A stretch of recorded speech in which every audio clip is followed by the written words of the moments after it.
If you're so unhappy, why don't you move out? My mom said. I covered $13,000 in utilities, groceries, and repairs while they took over my house. My sister took my bedroom.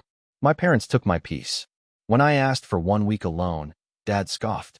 You're being selfish. That night, I packed in silence. At sunrise, I transferred the deed, and the locksmiths arrived before breakfast. I, 26M, thought buying the family house would bring us all closer together. Instead, it became the biggest mistake of my life. When Mom and Dad lost their apartment last year, I didn't hesitate to help.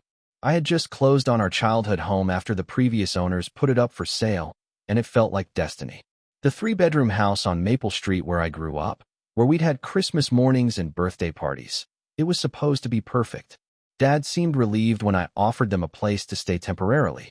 Mom hugged me and said I was saving their lives. My sister had been living with friends since college, bouncing between couches, so I told her she could move in too. We'd all be together again, like the old days. The first month went smoothly enough. Dad helped with some minor repairs, and Mom cooked dinner most nights. My sister took the guest room, while my parents settled into the master bedroom. I kept my old childhood bedroom, which felt oddly nostalgic and comforting. But temporary became permanent without any conversation about it. By month 3, the boundaries started dissolving. I'd come home from my marketing job to find the living room rearranged without anyone asking me. Dad had moved his recliner to face the TV differently, and Mom had replaced my coffee table with hers. When I mentioned it, Dad just shrugged and said they were making the place more comfortable. The utility bills started climbing. Our electric bill jumped from $120 to $280. The water bill doubled. The internet bill tripled because Dad insisted on upgrading to the premium sports package. When I asked about splitting costs, Mom looked confused and said she thought I was handling everything since it was my house.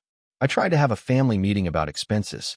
I explained that while I was happy to help, I couldn't cover everything alone on my salary. Dad nodded along, but nothing changed. The bills kept coming to my mailbox, and I kept paying them because the alternative was having our power shut off. My sister started treating my bedroom like a temporary inconvenience. She'd borrow my clothes without asking and leave her makeup scattered across my dresser.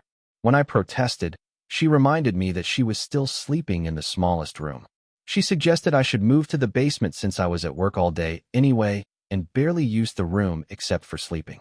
The breaking point came during month 6. I'd been covering groceries, utilities, small repairs, and even helped Dad fix his car when it broke down. The total was approaching $13,000, and my savings account was nearly empty. I walked into my bedroom after a particularly stressful day at work to find my sister reorganizing my closet. She was folding her clothes into my drawers and hanging her dresses next to my suits. She looked up casually when I entered and explained that she needed more space, and since I wasn't using most of my closet anyway, she figured I wouldn't mind sharing. Her tone was matter-of-fact, like she was doing me a favor by organizing. I told her firmly that this was my room and my space, and I needed her to move her things back to the guest room. She rolled her eyes and said I was being possessive over a stupid bedroom in a house with plenty of space for everyone. That weekend, I attempted another family conversation. I laid out all the expenses I'd covered and explained that I needed help with costs, and I needed everyone to respect the fact that this was my home. I suggested we create some house rules about personal space and shared responsibilities. Dad listened with his arms crossed, occasionally shaking his head. When I finished, he said I was being unreasonable and that family should help family without keeping score. He pointed out that they'd raised me and put a roof over my head for 18 years without sending me bills. Mom agreed with Dad, adding that she thought I'd invited them to stay because I wanted their company, not because I wanted to be their landlord. She said it felt hurtful that I was suddenly treating them like tenants instead of family. The conversation escalated when I mentioned that I just needed some boundaries and maybe 1 week alone occasionally to recharge. Dad scoffed audibly and said I was being selfish. He asked how I could choose solitude over family time, especially when they'd been nothing but helpful and grateful. My sister chimed in that if I was so unhappy with the living situation, maybe I should consider moving out myself. She suggested that since they were settled and comfortable, and since I was obviously miserable, it might be better for everyone if I found my own place. Mom nodded along and delivered the line that would change everything. She said if I was so unhappy, why didn't I just move out? The room went silent after she said it.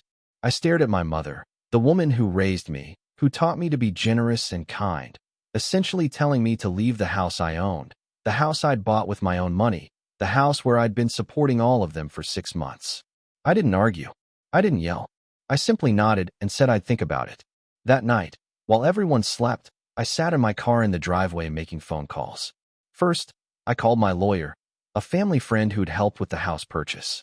I explained the situation and asked about the fastest way to transfer property ownership. He was confused at first, asking why I'd want to give away a house worth $180,000. I told him I wasn't giving it away. Next, I called a real estate agent I knew from college. I asked about the current market value for houses in my neighborhood and the fastest timeline for a sale. She said with the right price, she could have buyers within a week. My third call was to a locksmith service that advertised 24/7 availability. I scheduled an appointment for the following morning. The rest of the night, I packed systematically. I took only what was truly mine: my clothes, my electronics, my important documents, and a few sentimental items. I left behind the furniture I'd bought for the house, the kitchen appliances, and anything that could be considered part of the property. I worked quietly, using my phone's flashlight to avoid waking anyone.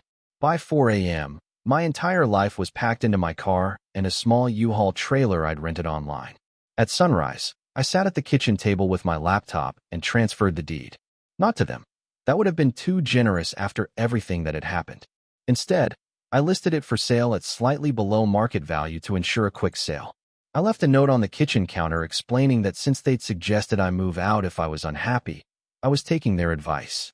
I mentioned that the house would be sold within the week, and they'd need to find alternative arrangements.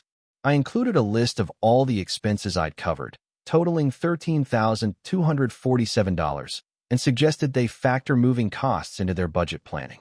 The locksmith arrived at 7:30 a.m., just as I was loading the last box into my trailer. I had him change all the locks and install a lockbox for the real estate agent. I explained that I was selling the house and needed to secure it during the transition period. I drove to a hotel across town and checked in for a week while I looked for an apartment. Around 9 a.m., my phone started buzzing with calls and texts that I ignored. The first voicemail was from my sister, confused and slightly panicked, asking where I was and why there were new locks on the doors. The second was from Dad, angry and demanding I come back immediately to fix the lock situation. The third was from Mom, crying and asking how I could do this to my family. I turned off my phone and spent the day apartment hunting. Update 1. The house sold in 4 days to a young couple who paid asking price in cash. They were thrilled to find a well-maintained property with recent improvements that had come from my own pocket over the past 6 months. I found a 1-bedroom apartment downtown, smaller than what I was used to but completely mine. The rent was reasonable, and for the first time in months, I was only responsible for my own expenses. My family found my new address somehow, probably through my employer, and showed up the second week after I'd moved out.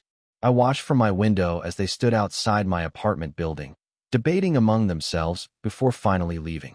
Dad left several voicemails explaining that they understood I'd been stressed, but this was an extreme overreaction. He said families work through problems together, and running away wasn't the solution.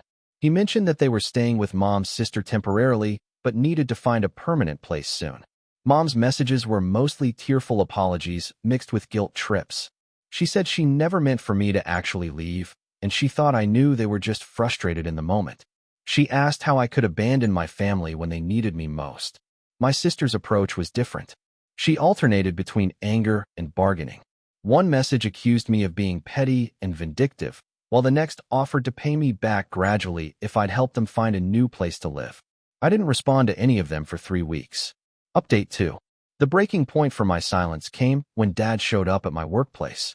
He waited in the lobby until my lunch break, then cornered me by the elevators. His face was red, and he looked like he hadn't slept well in days. He told me I was tearing the family apart, and that Mom had been crying every night since I left. He said my sister had been forced to move back in with friends because they couldn't afford a 3-bedroom place on their limited income. I listened without interrupting as he explained how selfish and cruel I was being. He said he understood I was upset about money, but destroying the family over a few $1,000s was disproportionate and immature. When he finished, I asked him one question. If the money didn't matter, why hadn't they offered to help pay any of the bills during the 6 months they lived in my house?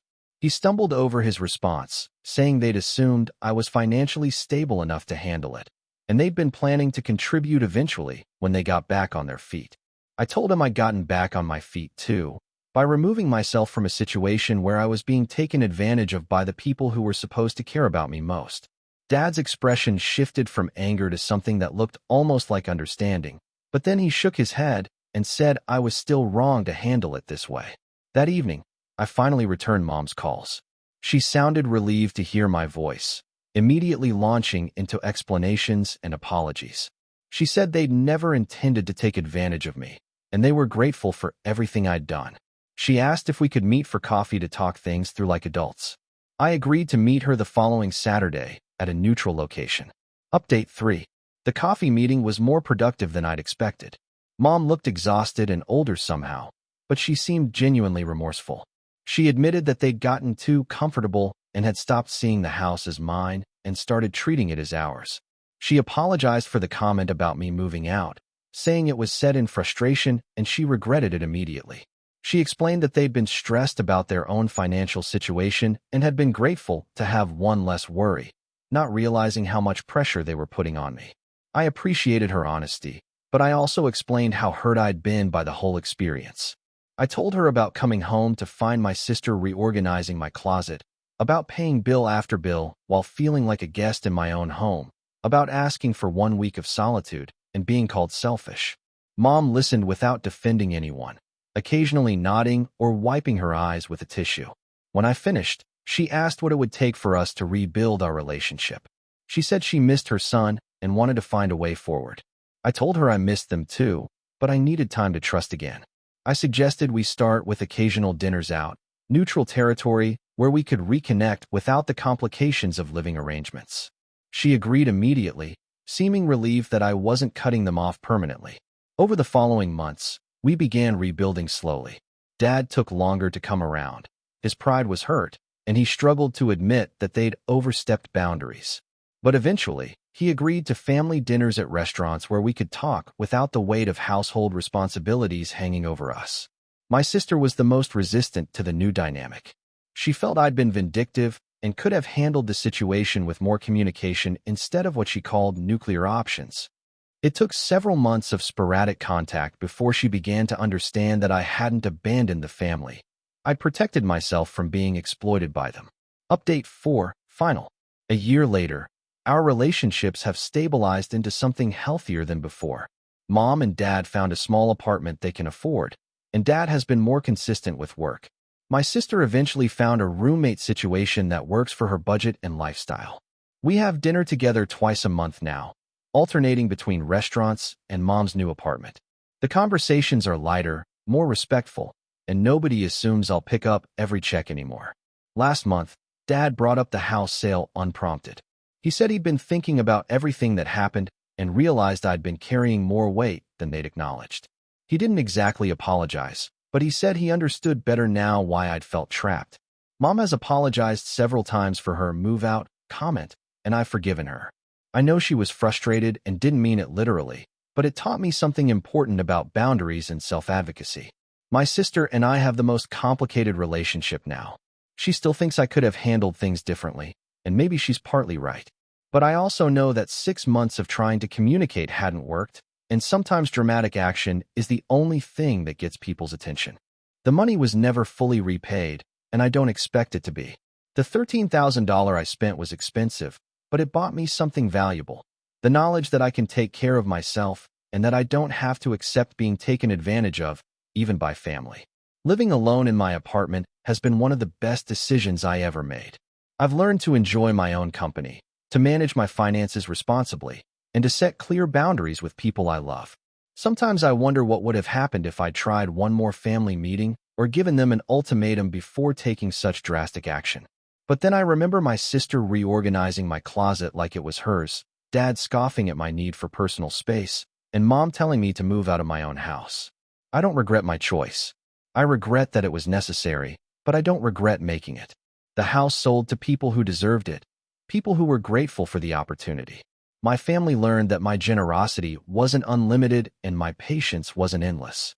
And I learned that sometimes the most loving thing you can do is refuse to enable people's worst behaviors, even when those people raised you.